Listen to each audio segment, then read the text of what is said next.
Okay, so let's see how the Electoral College can work and how somebody can win the popular vote. More people vote for them, but still lose the presidential election. So in New York State and Florida, there's about 9 million voters on average that would vote in a presidential election. They both have 29 electoral votes. Wyoming's a much smaller state, so they have about 250,000 voters in a normal election and about 3 electoral votes. So if we break this down, New York, typically the Democratic candidate gets the most votes. I got to change my ink color here. Okay, so the Democratic candidate, let's say in New York, again, we're going to exaggerate this to make it sound, so you can see this. Let's say they get 9 million. Every single person in New York State votes Democrat. In Florida, okay, the Democratic candidate gets, let's say they get 4,499,000, okay, votes. And in Wyoming, the Democratic candidate, let's say they lose by a lot there. They get 0 votes. Okay, I'll switch to red. Okay, in New York, let's say the Republican candidate gets 0 votes. In Florida, they get 4,501,000. And in Wyoming, let's say they get the whole state, right? One more 0. Okay, so in New York, okay, if you add these up, I'm going to scroll down a little bit. The Democratic candidate for these 3 states, let me switch that. Okay, obviously because we're using the right colors here, I probably should have wasted my time with it. Oh, here we go.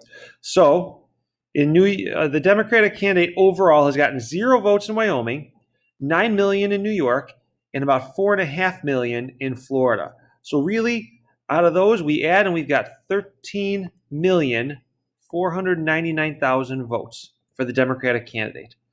The Republican candidate, okay, has gotten 0 votes in New York, and then 4,500,001 in Florida, and 250,000 in Wyoming. So that adds up to 4,751,000. Okay, so the Democratic candidate in this case has gotten a lot more votes. Now, again, this is a big exaggeration just to make it super clear. Now, you would look at this and you think, oh, the Democratic candidate has won the election. But that's not entirely true. That's not how the Electoral College works. It's a winner-take-all system in most states. So in New York, the Democratic candidate gets 29 votes. In Florida, the Democratic candidate gets 0 votes. The Republican candidate gets all 29 votes because they won, even if it was only by 1,000 votes or 2,000 votes, they won. In Wyoming, the Republican candidate wins again, gets 3 votes. So if you add that up, the Democratic candidate has gotten 29 votes, and the Republican candidate got 29 plus 3, so they end up with 32. So even though millions more people voted for one candidate, the Republican candidate ends up winning. This is how it ended up happening. These are the vote totals for the election in 2016. So in New York State, you had about 4.5 million Democrat voters and 2.8 million Republican voters. Florida was much, much closer, but the Republican candidate, in this case Donald Trump, beat Hillary Clinton, okay, by 100 or so thousand votes. In Wyoming, it wasn't super close, but Wyoming's got a very small population. So in this case, okay, let me use the right color here. In this case, I didn't get it.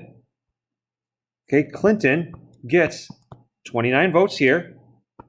And in 2016, Trump got these 29 votes and these 3 votes. Obviously, there's 47 other states, plus the District of Columbia. So when you look at this, we've got Trump winning, even though he would have gotten, as you see down here, okay, about 1.5 million less votes between those 2 states. So this is how the Electoral College works.